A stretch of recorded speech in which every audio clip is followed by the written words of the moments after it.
Hey guys, how are you? Hope you're all doing very well. This afternoon I'm going to be doing another movie review. This movie is a action film from Indonesia, Indonesian language English subs, released in the year 2017, directed by Kimo Stambal and Timo Giganto, also known as the Mo Brothers, and this film is called Headshot. So Headshot is about a man who's been washed up ashore. He is unconscious and he is taken to hospital. So when he wakes up, he realizes that he's in the care of this nurse, a very attractive nurse, and she names him Ishmael because he can't remember his name. He can't even remember how he got there. So when they start talking to each other, there's a little bit of a bond that forms between the two of them. But that bond is going to be put to the ultimate test when one day the nurse is kidnapped by a group of men who are connected to this Ishmael's past. Now, Ishmael can't remember who they are, but if he wants to save the day, he's going to have to get his memory very quickly because they are using the nurse for Ishmael to come to them. So it's going to be a fight that is going to turn into a very bloody climax, and what that climax is something you're going to have to find out for yourself, because that's as far as I'm going with my synopsis. Now, my thoughts on Headshot.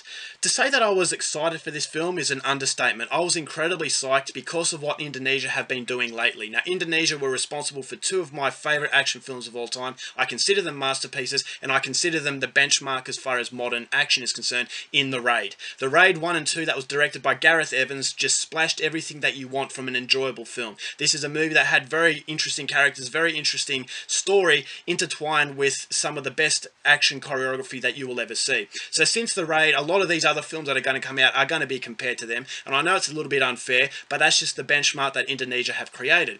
And another reason I really wanted to see this film is that Iko Uwais, who is the star of this film, was also the star in The Raid.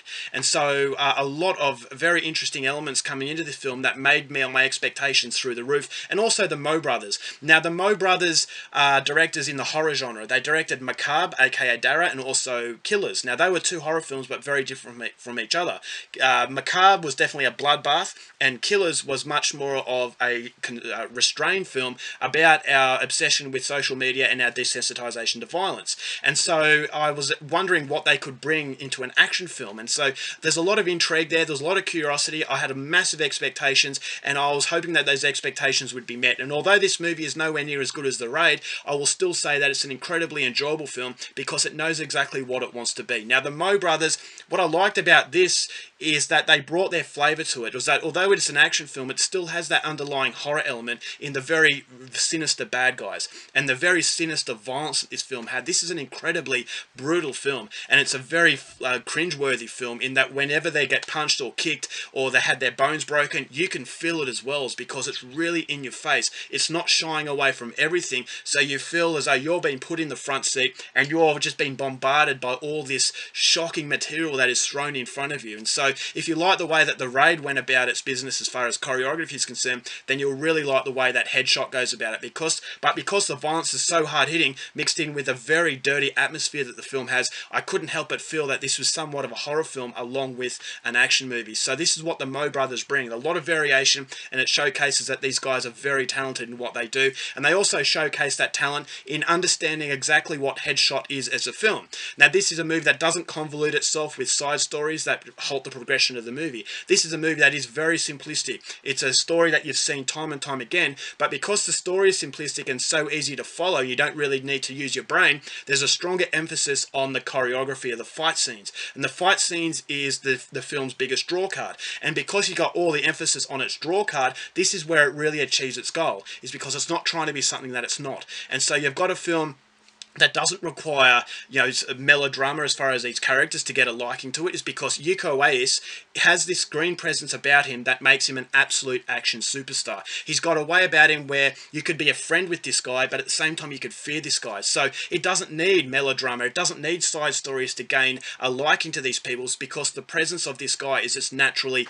very likable. And so I think Iko Uwais, he will be up there with Jackie Chan and Donnie Yen as far as action superstars are concerned. He just has that same screen presence. I know that's a big thing to say, but this guy really is something special, and I can't wait to see how his career unfolds in the future. So he is fantastic as this guy who is trying to save this person that he just met, and then as the clues are pieced together as to what this guy's past is all about, this is where the plot starts to thicken, but it doesn't thicken to a point where it's overshadowing the fight scenes. It's not overshadowing the fact that this is an action film, and because it knows it's an action film, you can really get into it and you can really enjoy it for what it actually is. And all the strengths that it have has been intensified, and the emphasis is on those strengths so it can really shine through. And so I thought that was the best part, and that's what prevents it from ever getting boring. This movie has a lot of action, and it's splashed in very thick and fast, so you never get a chance to catch your breath, and it's a very exhausting experience, but it's an exhausting experience in all the right ways. I thought the villains were great. They really were a good nemesis for our main character.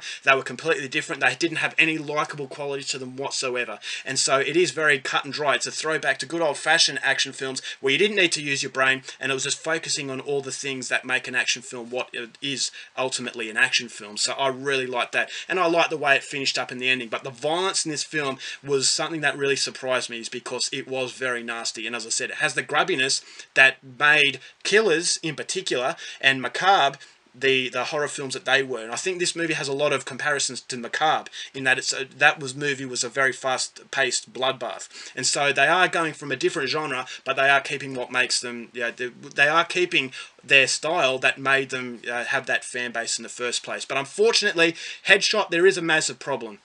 Now, the biggest problem is a problem that no other reviewer has really brought this up, in that it is very simplistic, and yes, I like that. As I said, it's a big positive for the film, but I think the reason why it's so simplistic is because it's really banking on the success of the Raid films, is that there's a lot of qualities to this movie that I've seen in the Raid, and because it doesn't make its own shadow, I think that the Moe brothers, although they bring their own style, they're staying confined to the level of safety, in that they're using the methods that were used in the past that were being very successful. And if you're not making your own shadow, I felt as though this was piggybacking the Raid, and that if you've seen the Raid, you are going to make a lot of comparisons to it. And because the story isn't as interesting as the Raid, I just felt like it was an imitation as opposed to a movie of its own.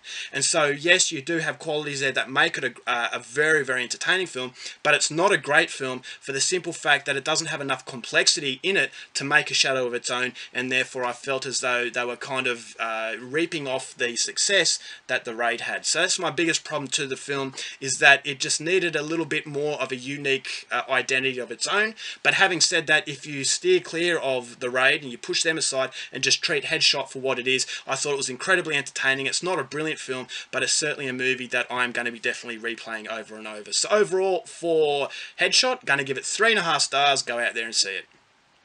Alright guys, that's it for my review. Hope you enjoyed it. Till next time, you watch movies, and I'll see you later.